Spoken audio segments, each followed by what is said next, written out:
महत्त्वाची बातमी. देशभरातील औषध विक्रेत्यांचा उद्या संप आहे. ऑनलाईन मेडिसिन विक्रीला कडाडून विरोध करण्यात आला. औषधांची दुकानं उद्या बंद राहणार आहेत. बेकायदेशीर आणि नियमबाह्य ऑनलाईन औषध विक्रीच्या निषेधार्थ आणि all India organisation of chemist and ड्रगिस्टच्या आवाहनाच्या नुसार उद्या रोजी देशव्यापी संप पुकारण्यात येणार आहे. या आंदोलनात देशभरातील सुमारे 15 लाखाहून अधिक औषध विक्रेते व वितरक सहभागी होत असल्याने औषध दुकाने बंद राहण्याची शक्यता आहे.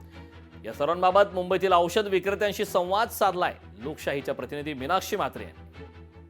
मी सध्या मुंबईमध्ये आहे आणि मुंबईतले देखील अनेक मेडिकल्स जे आहेत ते उद्यासाठी बंद राहणार आहेत. खऱ्या अर्थाने आपण पाहतोय की बेकायदेशीरपणे आणि नियमबाह्यपणे ऑनलाईन ॲप्सवरून औषधांची मोठ्या प्रमाणात विक्री होत आहे आणि त्याचाच परिणाम जो आहे तो छोट्या केमिस्ट दुकानदारांच्या व्यवसायावरती होत आहे. मात्र त्याचाच प्रचंड फटका जो आहे तो त्यांना सहन करावा लागत आहे आणि याचाच निषेधार्थ म्हणून देशातील संपूर्ण औषध विक्रेत्यांनी उद्यासाठी संप जो आहे तो देशव्यापी संप पुकारलेला आहे. मुंबईतलं हे दादर परिसरामधलं मेडिकल आहे.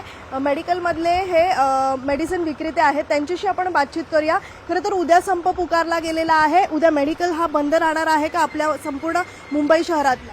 उद्या मेडिकल पूर्ण बंद राहणार आहेत. ऑनलाईन ज्या कंपन्या आलेल्या आहेत त्यांनी भरपूर हे केलेलं आहे. भरपूर म्हणजे त्यांच्या एवढ्या कंप्लेंट्स आहेत कस्टमरकडून, भरपूर कंप्लेंट येत आहेत. त्यांची औषधं बरोबर नाहीत, त्यांच्या किमती जास्त आहेत, ॲड करतायत, डिस्काउंटची ॲड करतायत, पण तेवढा डिस्काउंट नाही त्यांचा. पुन्हा ते रिटर्न घेत नाहीत.